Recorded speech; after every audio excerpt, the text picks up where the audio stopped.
चैत मास चुनरी रंगाद हो रामा। अब की सजनवा चैत मास चुनरी रंगाद हो रामा। अब की सजनवा चैत मास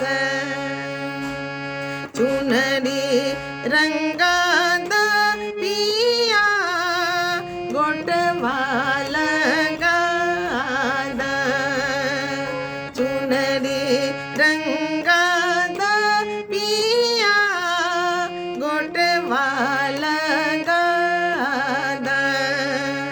गोटवा के संगे संगे मोतिया जराद।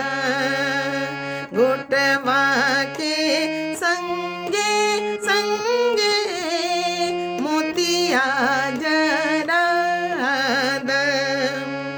जहाँ तहाँ लड़ी लटकाद हो रामा।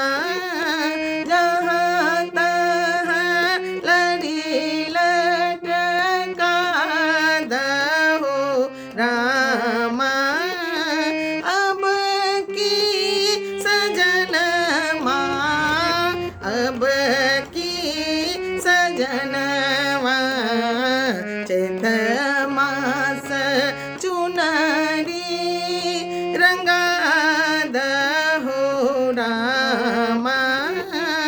अब की सजनवा चैत मास फूलवा खिलाद पिया बगिया लगाद। फूलवा खिलाद पिया बगिया लगाद।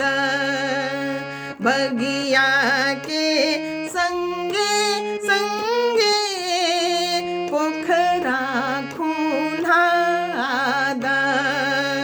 बगिया के संगे संगे पोखरा खुनाद।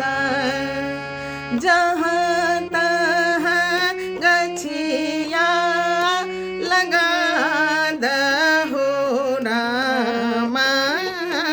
जहाँ तहाँ गछिया लगाद हो रामा।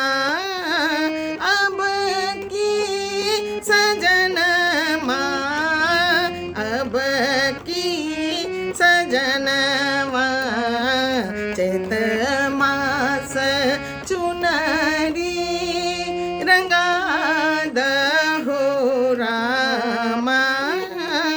अब की सजनवा चैत मास चुनरी रंगाद हो रामा।